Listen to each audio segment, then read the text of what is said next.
Continuando con nuestro programa Cocinando y Hablando, después de este riquísimos consejos de hacer este consomé totalmente natural, delicioso, que estamos preparando en el día de hoy. Como ya les había dicho, tenemos una invitada muy interesante con quien vamos a hablar de todos estos problemas virales, de las infecciones, de todos esos problemas que nos están surgiendo en los últimos días. Vamos a hablar de dengue, vamos a hablar de cólera. Y bueno, pero déjenme darle la bienvenida a la doctora Margarita Santa Ana, a quien tengo que de verdad agradecerle. Bienvenido, Margarita. Gracias por permitirme el honor de que estés por aquí. Gracias. Sabemos que este es un horario bien difícil para los médicos poder desplazarse y brindarnos un poquito de su conocimiento para todo el que está en sintonía y sobre todo con temas que están en la palestra totalmente, que si el COVID se fue, que si no se fue, que ahora hay muchos casos de dengue, especialmente en niños, y pues algo que entendía yo, obviamente, es una infección que siempre va a estar ahí, pero que había mermado un poquito el cólera, pero otra vez, tanto en el hermano país Haití está arrasando y se están viendo casos en la República Dominicana. ¿Aún no? No, todavía no. Casos en la República Dominicana. Gracias al Señor que todavía no podemos hablar de casos en la República Dominicana, pero precisamente vamos a iniciar por ahí para evitar ver casos en la República Dominicana, ya que usted sabe que tenemos esta frontera donde ahora mismo hay muchos temas de migración, que si los indocumentados, que si cruzan, que si no cruzan. ¿Qué debemos hacer nosotros para protegernos de esto? Sí, mira, cada vez que pasan inundaciones, que pasan catástrofes naturales, surgen lo que son las enfermedades infectocontagiosas. Porque si bien es sabido, ustedes saben que hay enfermedades que tienen mucho que ver con las condiciones socioeconómicas de un país. Sí. Y por eso ustedes han visto cómo a partir de 2010, cada cierto tiempo, Haití sigue siendo afectado por cólera, aunque habían cesado los casos. Ahora, recientemente, en el 2 de este mes, la Organización Mundial de la Salud, Panamericana de la Salud, alerta sobre el brote de cólera en Haití. Obviamente que lo que sucede en Haití nos da de una forma u otra. Recuerdo que en el 2010, para octubre 10, se diagnosticaron los primeros casos en Haití, pero ya nosotros para el 15 de noviembre teníamos casos de cólera, porque ustedes saben el intercambio constante que tenemos, tanto de forma legal como de ilegal de haitianos, y si hay una enfermedad allá que afecta de la manera que afecta el cólera y que se transmite el cólera, obviamente nosotros podemos ser afectados. Cuando hablamos de cólera, la gente me diría, ¿y qué es eso? El cólera no es más que una infección aguda producida por la ingestión de alimentos o aguas contaminadas con la bacteria Vibrio cólera. Vibrio cólera vive con nosotros en el intestino y cuando sale al exterior a través de las heces fecales, entonces las aguas que son contaminadas, las ensaladas que son contaminadas, y si vamos al baño y no nos higienizamos bien las manos antes y después de ir a manipular alimentos, podemos contaminarnos con esa bacteria. Atención restaurante, atención comida rápida, los carritos de comida que muchas veces, y discúlpeme que le interrumpa porque me dije, wow, espérate, de esta manera, a veces los carritos de comida principalmente están en las aceras de ciertos lugares donde no tienen un baño cercano, donde van de un pronto y hacen una necesidad, donde, o sea, que sí, tenemos ahora que mismo hay que tener mucho cuidado con lo que es comer en la calle, con lo que es comer comida cruda, con lo que es comer pescado crudo, porque también el Vibrio cólera le gusta el agua salada. Y de hecho, en el 1996 que hubo un brote en Perú, fue asociada a la ingesta de pescado crudo. Entonces, lo más importante, y quizá por eso estamos en este programa, por eso hacemos el sacrificio de venir, para orientar a esa población que nos está mirando, que sepan qué le debe de hacer pensar en la enfermedad. Lo más característico en el cólera es la evacuación diarreica muy abundante, de inicio súbito, sin dolor de barriga, sin fiebre, y que puede afectar a cualquier edad, no importa, por encima de los 5 años cualquiera puede exponerse. Entonces, si eso se presenta de inmediato, deben de ir al médico y que sea el médico que diagnostique y que trate Pero mientras tanto, si le comenzó el cuadro diarreico, comience la hidratación con sales de rehidratación oral, porque lo más importante en el tratamiento en la primera etapa es reponer toda esa cantidad de líquido que se pierde a través de las evacuaciones. Me preguntaría, doctora, ¿y por qué? Bueno, muy fácil. No hay fiebre a pesar de que es una bacteria, porque el Vibrio cólera lo que produce es toxina que van a ir directamente al intestino delgado, a las vellosidades. El intestino delgado es la parte del organismo que tiene la mayor cantidad de líquido en el cuerpo, valga la redundancia, y esa toxina va a quitar, si se quiere decir, ese candado que hay en el intestino para que no tengamos diarrea a diario, y por eso se produce esa diarrea. Y la deshidratación severa o grave es lo que puede conducir a la muerte. Es una enfermedad que tiene una letalidad muy alta. Se ha hablado que tiene letalidad hasta de 40 a 50% cuando no se diagnosticaban los casos a tiempo y cuando no se daba el tratamiento adecuado.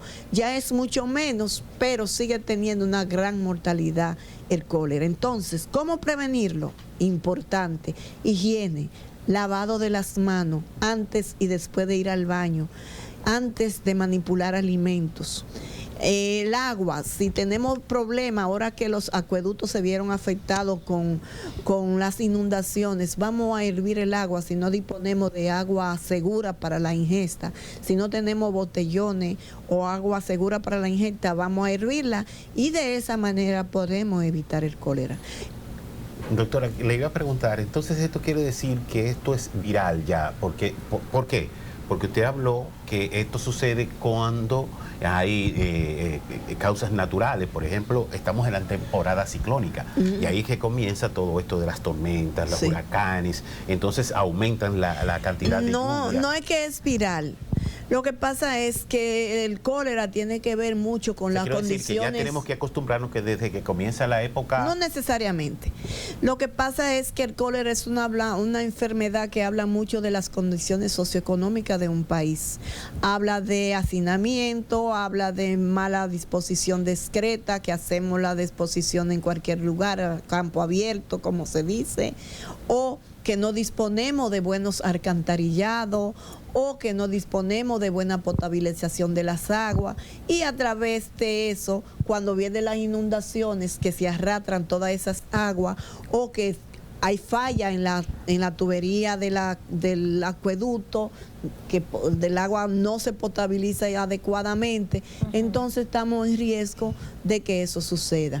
Ya ustedes saben que en Haití todo comenzó a partir de las inundaciones del terremoto, porque se hace deposiciones donde quiera, la poca higiene, la poca educación, pero lamentablemente, aunque nosotros tenemos otras condiciones diferentes a las de Haití, ellos viven con nosotros. Claro, y hacen sus necesidades donde quiera y las aguas arrastran. No, y compartimos ríos, por ejemplo, el mismo río que divide entre República Dominicana y Haití, pues es más que suficiente para nosotros estar pendientes. Es decir, que quizás por lo que no es algo viral, es porque si esta condición de ellos mejorara, obviamente, aunque llegara la temporada, no estaríamos propensos. No, es que cuando hablamos de viral, hay que distinguir. En el aire, claro. Hay que distinguir.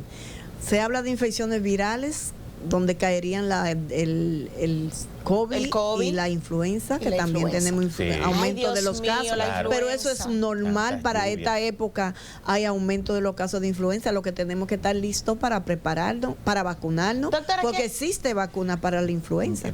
Oscar tiene una pregunta, doctor. No era eso, pero está bien. Doctora, sabemos que nuestro país tiene todo. ¿Por qué hay que esperar el último momento que la escala suba para hacer la publicidad, para ir a los programas? Si se puede hacer antes de, ¿por qué después? Los países que tienen, a nosotros no hace falta lo que se llama atención primaria. Y la atención primaria es la que se encarga de lo que es promoción de la salud. Y precisamente cuando tú ves personas que tenemos un poquito de conocimiento hablando de estas cosas, lo hacemos porque sabemos que tenemos la deficiencia. Todavía no tenemos cólera en el país. Gracias, y ya estamos hablando de cólera. Ya las autoridades han declarado alerta epidemiológica en esa zona. Ya las autoridades están al tanto de todo lo que está pasando desde el punto de vista epidemiológico en la frontera y en los lugares donde hubo las inundaciones secundarias al terremoto. Claro, la atención primaria se encargaría de mantener prevención para el anuncio, campaña de prevención para la salud como durante todo el año. Pero que Cuba lo hace porque nosotros no podemos. Bueno, tenemos más dinero, tenemos desarrollo y Cuba Sí. está cerrado y todo lo hace con Sí, eso es primaria. verdad. Temporada. No, pero no olvide también que Cuba tiene algo muy importante, igual que Costa Rica, Educación. es la educación. Ya. Y tú sabes, no es un secreto para nadie que la educación de nosotros Y la está salud. pobre a todos los niveles, porque tú puedes ver en la calle, por ejemplo en la autopista, cuando veo una jipeta que tiran un vaso a la calle. Ay, sí. Eso no es quizá por falta de educación, aunque no todo el que anda en una jipeta tenga educación. Lo que pasa es que hay Pero como que por uno educación. esperaría que esa persona que tiene un nivel más asequible pudiera ser tener más precauciones. Doctora, no se mueva, que nosotros tenemos que hablar un chin aunque sea de dengue. Sí, está bien. Vamos a hacer una Está pausa bien. y retornamos Muy en breve bien, con muy más bien. de este su programa.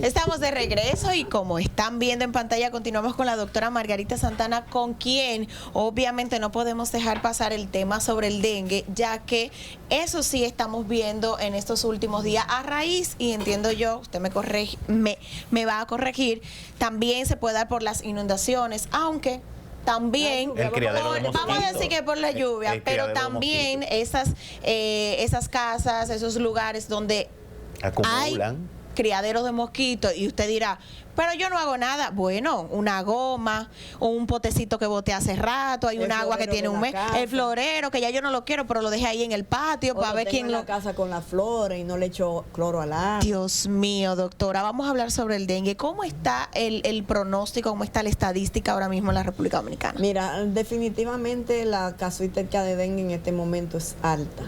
El último boletín al cual tuve acceso recientemente fue de septiembre del Ministerio de Salud Pública y decía que los casos de dengue en este año habían incrementado con relación a la fecha del otro año pasado en un 300%. Wow. Y nosotros así lo vemos. Hay un aumento considerable de los casos de dengue, pero eso para nosotros no es raro, porque es que el dengue tiene un comportamiento bianual o cada 3 años. Si en 2 años no tenemos muchos dengue, a los próximos 3 años viene acabando. Y eso tiene una razón de ser que no vale la pena explicar aquí ahora, porque no es de interés para la población. Ahora, lo que sí es de interés para la población es que sepa cuáles son los signos de alarma que la debe de hacer llevar su hijo al médico. Y le puede dar a cualquiera, pero la población pediátrica es la más afectada. Y es la fiebre que cae a los 3 días y el paciente comienza a presentar malestar general, vómito persistente o dolor abdominal. No se pueden quedar en la casa, deben de ir al médico. O el paciente que aún con un solo día de fiebre tiene mal estado general, no se automedique, vaya a su médico y sea su médico quien le dé el seguimiento. Y ojo, desde el primer día no es necesario el ingreso, ahora sí es necesario el seguimiento del paciente. Entonces, si ese paciente a los 3 días de haber caído la fiebre comienza a presentar malestar general, vuelvo y reitero, el vómito persistente, se le hincha la cara o la barriga se le hincha y le duele mucho, esos son signos de alarma y deben de ir al médico. Ese es un paciente que debe ser ingresado.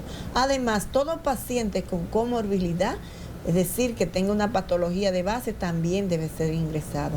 Algo importante, muchas veces de los pueblos se desesperan las familias y esos niños después que tienen allá 3 días de ingreso, que están en la etapa crítica, como nosotros decimos, cuando tienen los signos de alarma, quieren que los trasladen. El ¿Cuáles paciente son de los signos dengue, de alarma? el dolor abdominal, el vómito persistente, el estado general que le empeora, dificultad para respirar, sobre Fiebre. todo la fiebre cae. Es justamente, esos signos comienzan justamente cuando cae la fiebre. Entonces, si ese paciente está en Puerto Plata, en una fase crítica lo mandan para Santiago, en esas 2 horas puede pasar cualquier cosa y el paciente se puede empeorar aquí. Entonces, si va a salir del pueblo porque usted no se siente segura, trate de hacerlo en los días antes de que esté esa etapa crítica de la enfermedad. Es decir, tomar esa decisión, bueno, ya me di en el diagnóstico, es dengue, voy a preferir. No necesariamente, porque en los pueblos se puede manejar, Claro. pero si por alguna circunstancia quiere salir, pues salga a tiempo, no en el momento que el paciente está descompensado, porque en esas 2 horas de camino el paciente se descompensa más. Mira, el dengue se dice que es una enfermedad autolimitada por el organismo, pero tiene un momento que el tratamiento debe ser enzimático, encima del paciente. Y el paciente que en esa etapa crítica estamos encima de él, difícilmente fallece. Ahora, ¿cuáles fallecen? Cuando ya no se ha hecho lo que hay que hacer en esa etapa crítica, nos desesperamos y queremos salir, la familia principalmente, quieren salir en un momento que no es recomendable que ese niño salga de ese, Doctora, de ese centro. estamos cortitos de tiempo, pero yo no puedo dejar pasar este momento para preguntar. No, claro. La doctora está hablando de tratamiento Sí, claro. enzimático, es decir, Enzimático, encima del paciente. encima del paciente. Sí. Pero hay un tratamiento, usted sabe que los dominicanos somos mucho de creer en la medicina natural y yo sé que también los médicos le dan su participación a lo natural. Ahora, hay un batido Sí. que le llevan principalmente a los niños, supuestamente para subir las plaquetas. Escondido, ¿cómo? Para subir las plaquetas de el ají morrón con guayaba. Mira, ¿Qué hay de eso, todo doctora? lo que es líquido es permitido para el tratamiento de dengue. O sea, que es lo mismo que le den un jugo. Ahora, lo que sí vemos es que cuando me dan el batido de morrón con guayaba, el paciente se le irrita el estómago y comienza a vomitar, entonces peor. Lo más importante es que no se automedique, que vaya a su médico y que sea su médico quien le diga lo que tiene que tomar. Además, lo más importante que la población tiene que tener en cuenta con este momento que estamos viviendo, que el problema no solo es de autoridades, tenemos que apoyar las autoridades en la junta de vecinos, en la comunidad, en nuestra casa, eliminando criaderos de mosquitos. La fumigación no tiene gran efecto, porque ya el mosquito sabe ser resistente a los insecticidas. Va mutando. Entonces, Doctora, lo más importante es erradicar vamos a ponernos de pie para que ya compartamos nuestro consomé del día. Pero lo más importante antes de, para que la gente que está en casa pueda hacer ese contacto con la doctora, y ayúdeme aquí de nuevo, ¿dónde podemos encontrarla para si tenemos un caso, queremos Sí. asesoría pediátrica, que también veo que usted, ese es su área? Sí, estamos en Clínica Unión Médica, Torre B, consultorio 215. Estamos ahí a partir de las 3 de la tarde de lunes a jueves. A través de la emergencia de la Unión Médica me pueden conseguir. En las redes sociales tengo algunos mensajes muy interesantes que también pueden entrar. Y también trabajamos en el Hospital Arturo Grullón, donde damos nuestros servicios también como infectóloga. Gracias, doctora, por acompañarnos. Ahora sí, negro, yo te estoy viendo muy creativo ahí. ¿Qué es lo que estamos haciendo? Ya le pusimos unos nachos en el horno. Ajá. Esta es nuestra comida de hoy, se lo pueden comer quien sea y que tenga hambre y que quiera comer saludable. Tenemos todo tipo de Ay, vegetales. doctora, este sería un buen consomé para un enfermito. No. ¿Y para la resaca qué? Y para un buen sano. No funciona Para un mensano que tomó mucho en el día de ayer. Doctora, usted tomó mucho. Doctora, gracias por acompañarnos. A usted recuerde que puede conseguir estas recetas en nuestra cuenta de Instagram, negro. Cocinando y hablando y el chef Oscar 25. Benito. Muchísimas gracias, doctora. Usted sabe el agradecimiento. Dentro de unos 15 días le estoy llamando. Ay. Hablamos el martes. Dice la doctora, hablamos el martes. Señores, usted sí efectivamente vamos a hablar el martes. Hablamos mañana. Bendiciones, buen provecho. Cocinando y hablando.